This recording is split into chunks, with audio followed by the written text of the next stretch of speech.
मग आम्ही पुन्हा पोहोचलो संध्याकाळी तारकर्ली या ठिकाणी.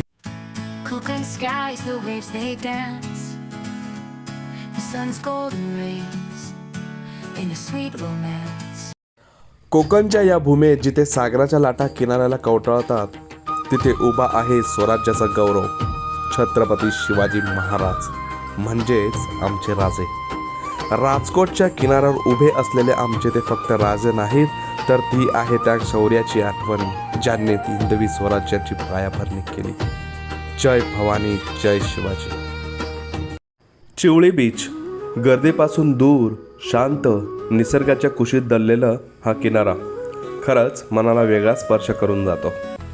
सकाळच्या किरणांनी चमकणारी वाळू आणि संध्याकाळी सूर्यास्ताच्या सोनेरी प्रकाश दोन्ही क्षण इथे जपावेसे वाटतात. मग पुढे आम्ही पोहोचलो रॉक गार्डन जवळ.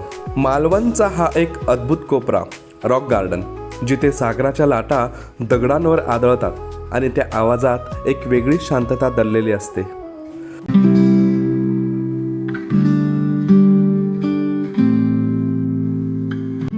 कोकणच्या हिरव्यागार डोंगर रांगात शांत उभा असलेला हा सरदेसाई वाडा, एक असा वाडा ज्याच्या भिंतींनी इतिहास जवळून पाहिला आहे.